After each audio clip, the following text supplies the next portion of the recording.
சிறியவராய் இருக்கலாம், நீ ஒண்ணுமே இல்லாம இருக்கலாம். ஆனா உன்னை கொண்டு ஆண்டவர் பெரிய காரியத்தை செய்ய வல்லவராய் இருக்கிறார்.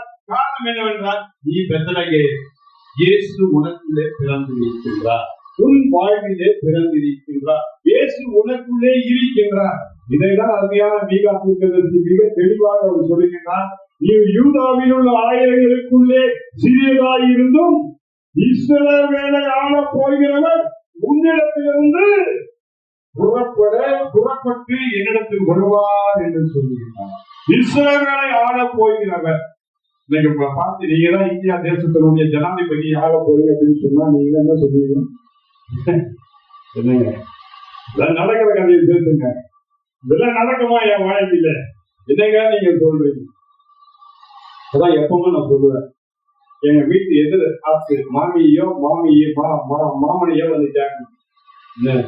அவங்க சொல்லுவாங்க, நான் யார் சொல்லுங்க, இவனா அவன், அவனா இவன்.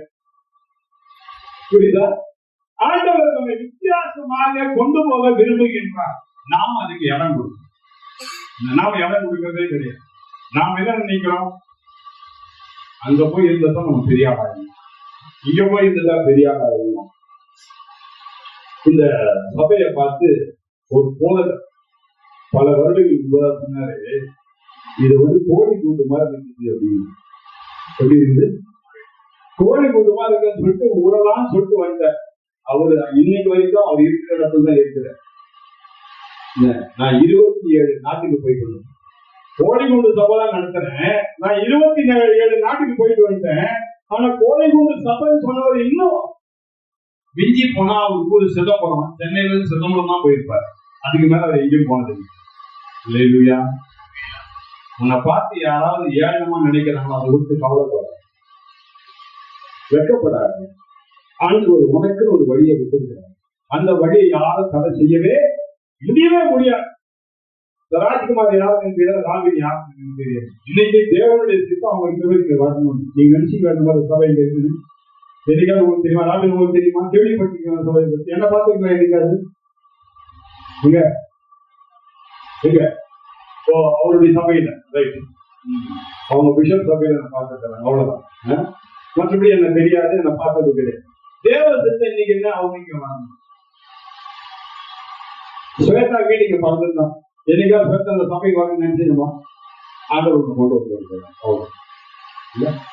ஒவ்வொருத்தரையும் ஆண்டவர் நம்முடைய சித்தத்தின்படி நடத்தி கொண்டிருக்கின்றார். எப்ப தெரியுமா? நாம அவருக்கு இடம் கொடுக்கணும். அதுதான் முக்கியம். ஆண்டவரே நீர் நடத்தும் அப்படின்னு நீங்க இடம் கொடுத்துட்டீங்கன்னா ஆண்டவர் பெரிய காரியத்தை செய்வார். மறுபடியும் நான் சொல்றேன், நான் செய்யாத வேலையே கிடையாது இந்த உலகத்துல. திருடல, பொய் சொல்றது, 2 தான் நான் செய்வேன். மற்ற எல்லாரையும் நான் செய்திருக்கேன் இந்த உலகத்துல. நான் செய்யாத காரியமே கிடையாது. சென்னையில அமெரிக்கன் கான்சுலேட்னு சொல்லி பெரிய ஆபீஸ் இருக்காங்க, வேலை செய்திருக்கீங்க. அங்க போய் வேலைக்கு நான் அப்பாயின்மெண்ட் ஆன உடனே நான் சொன்ன முதல் வார்த்தை என்ன தெரியுமா? எனக்கு சண்டே மட்டும், ஞாயிற்றுக்கிழமை மட்டும் லீவ் வேணும்.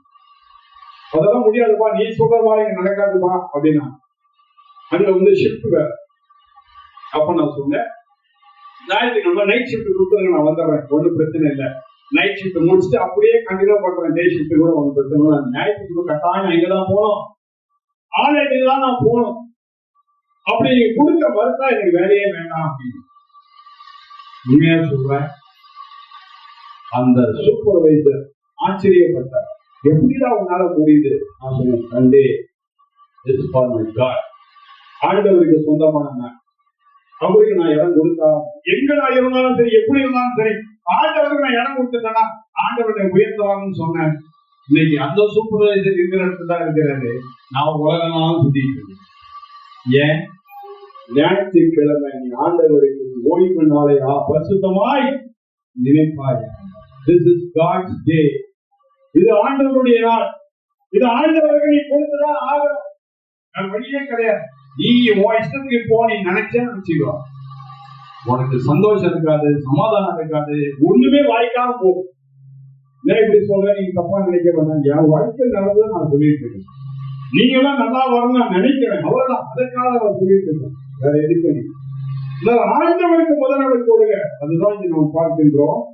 நீ யூதாவில் உள்ள ஆயிரங்களுக்குள்ளே சிறியதாய் இருந்தும் இஸ்ரவேலை ஆள போகிறவர் உன்னிடத்திலிருந்து புறப்படுவார். இஸ்ரவேலை நீ ஆள வேண்டும் என்றால் உன்னை நீ தாழ்த்தி ஆண்டவருடைய கரங்களே நீ விட்டு கொடுக்க வேண்டும். அது முக்கியமான. நான் ஒண்ணு இல்லை ஆண்டவரே, நீர் அதை எடுத்து பயன்படுத்த அப்படின்னு நம்ம சொல்லும் பொழுது ஆண்டவர் நம்ம இஸ்ரவேலை ஆளக்கூடியவர்களாய் மாற்றுவார். நான் எப்பவும் சொல்லுவேன், எனக்கு நிறைய ஆசீர்வாதிகள் பழக்கம் எல்லாம் என் ஃப்ரெண்டுங்க தான். அவங்கள்ட்ட சொல்லுவாரு, மிஞ்சி போன 5 வருஷம் தான். எத்தனை வருஷம்? 5 வருஷம். நான் சாவர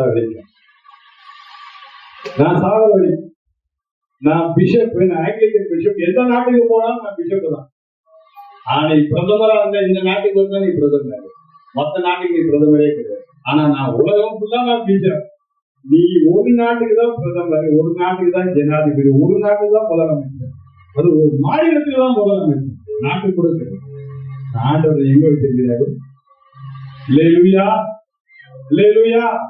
ஏன் உச்சாமலையில சொல்ல முடியல? உங்களை வச்சிருந்தா நாங்க என்ன பண்றது? எங்களை வைக்கலையே நீங்க நினைக்கிறீங்களா? உங்களையும் வைக்க ஆண்டவர் சித்தம் கொண்டு இருக்கிறார். எப்ப தெரியுமா?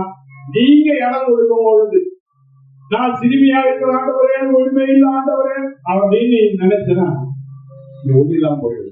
ஒண்ணு இல்ல, ஒரு 2 மாசத்துக்கு முன்னாடி எனக்கு நல்லா தெரிஞ்சது இந்த ஆலயத்துக்கு வந்திருக்கிறேன். வந்துட்டு எங்க இருக்கு உங்க சர்ச்சு, எங்க இருக்கு உங்க சர்ச்சு? நான் சொன்னேன், இதாங்க என் சர்ச்சு. ஒரு ஷெட்டு மாதிரி இருக்கு, அதான் உங்க சர்ச்சா அப்படின்னு கேட்டேன். எப்படி கேட்டாரு? ஒரு ஷெட்டு மாதிரி இருக்கு, அதான் உங்க சர்ச்சான்னு கேட்டேன். அந்த ஒரு வார்த்தை என் மண்டையில ஆயிடுச்சு. இடிடா செலுத்தெல்லாம் இடி, இந்த விசாலம் பார்த்து என்ன நம்ம சர்ச்சை போய் ஷெட்டுன்னு ஆகிட்டாரு. நம்ம சர்ச்சை பார்த்தவங்க ஷெட்டு மாதிரி தெரியுதா? பக்கா சர்ச்சா ஆகும். எவ்வளவு செலவுனாலும் போகலாம். இந்த கதவுக்கு மட்டும் 50,000, வெறும் டோருக்கு மட்டும் 50,000.